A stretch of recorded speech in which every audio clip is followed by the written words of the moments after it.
Radhe Radhe everyone, माँ के संसार के ब्लॉग में आप सबका स्वागत है। कैसे हैं आप लोग? आई होप आप लोग स्वस्थ होंगे, मस्त होंगे, लाइफ को पॉजिटिवली स्पेंड कर रहे होंगे। तो आज के ब्लॉग में भी मैं अपने होम टाउन का जो है जितने रिकॉर्डिंग्स किए हैं कुछ आपसे शेयर कर रही हूँ। ये एक दिन का अर्ली मॉर्निंग का है, जब मैं ऐसे अक्सर होता था। तो ये एक दिन का मैंने आपको शूट करके दिखाया कि ठंड का मौसम है। सुबह सुबह उठकर छत पर आ गई हूँ मैं, क्योंकि रात में ही हमने कपड़े धो लिए थे। कभी कभी लाइट की प्रॉब्लम हो जाती थी या हम लोग नहीं धुल पाते थे दिन में, तो जो इकट्ठा हो जाते थे कपड़े उन्हें रात में धो लेते थे और फिर सुबह होते ही डाल देते थे, क्योंकि ठंड का समय है।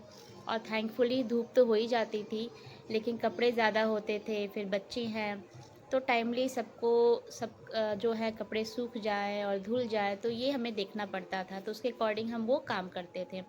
तो मैं आज सुबह सुबह आ गई थी और मैं कपड़े डाल रही थी। कपड़े बहुत ज़्यादा थे, इसलिए मैंने सोचा सबसे पहले उठकर यही काम करती हूँ।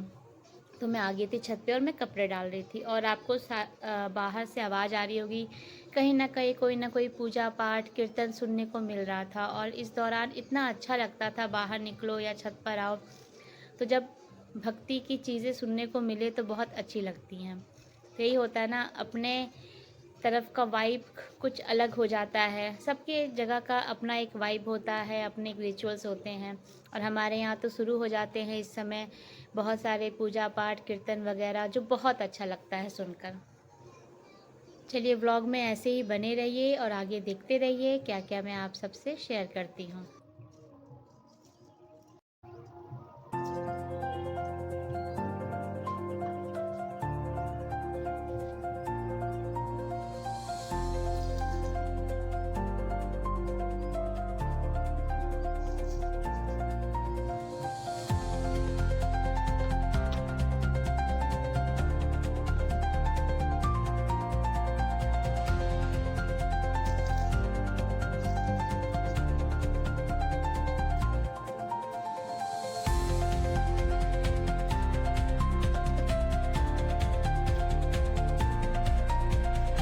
राधे एवरीवन, माँ के संसार के ब्लॉग में आप सबका स्वागत है। कैसे हैं आप लोग? आई होप आप लोग स्वस्थ होंगे, मस्त होंगे और लाइफ को पॉजिटिवली स्पेंड कर रहे होंगे। तो आज है वसंत पंचमी के नेक्स्ट डे का ब्लॉग। और हमने लेट हो गया था, कल लाइट नहीं थी तो बहुत कपड़े धो लिए थे।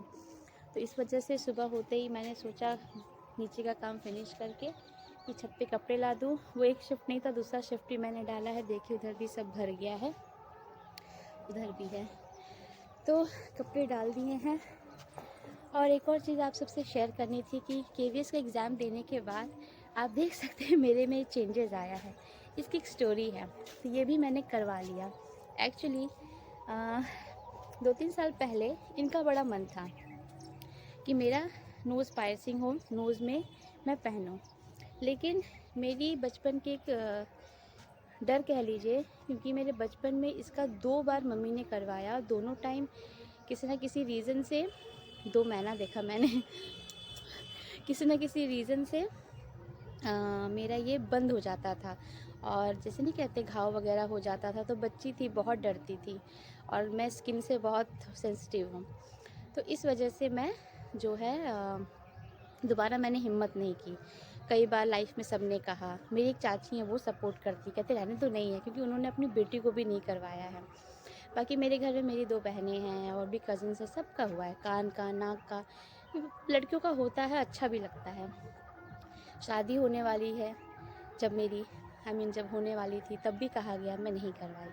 इतना डर मुझे। और क्योंकि सेकंड टाइम जब हुआ था तो उसका डर मुझे याद है। बहुत टाइम मैंने उस घाव को लिया था। एंड देन यहाँ आई तो सासू माँ का अलग ही, वो कह रही हैं कि लक्ष्मी आती हैं, ये वो, ठीक है, अपने अपने विचार हैं। मैंने नहीं करवाया। इनके साथ रहने लगी वहाँ पर, तो ये एक बार दिल से बोले कि मैं सच में चाहता हूँ, तो मेरा मन हो गया था इनके लिए, इतना मानती हूँ मैं। फिर मैंने सोचा करवाते हैं, लेकिन फिर मेरी सेकंड प्रेगनेंसी में मेरी बेबी मेरे पेट में आ गई। तब मेरी हिम्मत नहीं हुई। फर्स्ट टाइम मैंने एक्सपीरियंस किया था। मैंने कहा एक बार डिलीवरी हो जाए, हेल्थ फिर से ठीक हो जाए, क्योंकि बहुत टाइम लगता है हेल्थ को रिकवर करने में भी। तो इस वजह से जो है मैंने, वो दिमाग में था मेरे, ये भूल गए थे, फिर बोलते नहीं थे। कभी कभी पूछूंगी तो कहेंगे हाँ करवा लो। तो मैं गई थी, क्योंकि मेरे देवर जी को बेटे हुए हैं, तो मुझे उनके लिए चांदी का कड़ा लेना था और चांदी की चेन वगैरह तीनों बच्चों के लिए लेना था। तो हमने वही शॉपिंग करने के लिए गए थे। तो जब मैं गई यहाँ आने के 1-2 दिन पहले, तो मेरे सामने किसी ने अपने कान का करवाया। अब मैं जैसे ही बैठी मैंने देख लिया, तो मैं कहा अरे भाई, मैंने उससे पूछा, कह रही इमीडिएट होता है, थोड़ा तो रहेगा लेकिन कर सकती हो। अब जो ज्वेलर शॉप के ओनर थे, अब वो मुझे और मोटिवेट करने लगे। फिर ये भी बोले करवाओगी सही में? मैं करवा ही लेते हैं। फिर मैंने पूछा, देखिए मुझे ट्रैवल करना है 2 बच्चों को अकेले लेकर, फिर वहाँ एग्ज़ाम्स भी देने जाना है, फिर मुझे शादी अटेंड करनी है, बहुत सारी चीज़ों का, ऐसा नहीं है कि होता है ना कि कहीं कुछ ऊँच नीच हो गया, फिर से वही हुआ तो फिर लुक अच्छा नहीं आएगा, फिर जो तकलीफ़ अलग। कह रहे कुछ नहीं होगा, ट्रस्ट अस। तो उन्होंने करवाया। लेकिन 2 दिन बाद जब मैं ट्रैवल कर रही थी, तो वो आपने देखा होगा किसी वीडियो में, इससे पहले मेटल का लगाया था। उसे 1 हफ़्ते बाद मुझे, क्योंकि मैं शादी करके आई थी ना, मैंने दबाने वाला ले लिया था, तो उसका यूज़ नहीं होता था क्योंकि वो गिर जाता था। तो फिर मैंने उसे एक्सचेंज करके ये वाला लिया। तो ये मुझे थोड़ा बड़ा लग रहा है, पर ठीक है, धीरे धीरे मुझे लुक अपना अच्छा लग रहा है। पहले तो मुझे लग रहा था कि एज बड़ा हो लग रहा है, पर ये बोले नहीं बहुत अच्छी लग रही हो, अभी तुम्हें आदत नहीं है, पर हमें अच्छा लग रहा है। कहा ठीक है, जो दूसरे के हैं। तो मैंने लगा लिया। तो जब मैं आ रही थी ट्रैवल करके ना तो बेबी को निकालना, रखना, बैठने उठने के टाइम कैरियर उसका लिया था, तो ये निकल गया था मेरा। यहाँ आकर मैंने अपनी देवरानी को दिखाया, बोली नहीं ठीक किया भाभी आपने। उसने मेरी हेल्प की इसको लगाने में, क्योंकि अभी ताज़ा ताज़ा था 2-3 दिन का। तब से लगा के रखी हूँ, अब उतना दर्द नहीं है, ठीक है। तो कैसा लग रहा है मेरा ये लुक? आई होप आपको अच्छा लग रहा होगा। सुबह सुबह की धूप देख लीजिए।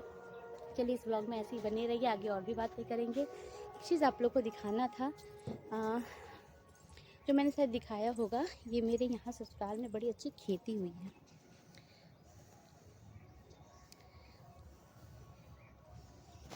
देख रहे हैं, हर चीज़ की खेती हुई है, और अच्छी बात है। हरी धनिया, मूली, लहसुन, साग, पालक, देसीला पालक, मतलब वो जो दूसरे तरह का आता है, उसकी पत्तियाँ अलग है, कभी दिखाऊंगी। सब मिल जा रहा है। बगल का किसी का ज़मीन है, वो अभी यहाँ कुछ बनाएंगे नहीं, उन्होंने परमिशन दे दी है, तो यहाँ पर फार्मिंग हो रही है। मेरे ससुर जी हैं, पापा और देवर दोनों मिलके किए, अच्छी बात है। और ये मुझे खेती अच्छी लगी घर का मिल जाए अगर, साग पत्ती, फल फूल, सब्जियां, तो क्या ही है। चलिए इस ब्लॉग में ऐसे बने रहिए, आगे और भी ब्लॉग्स लेकर आऊँगी।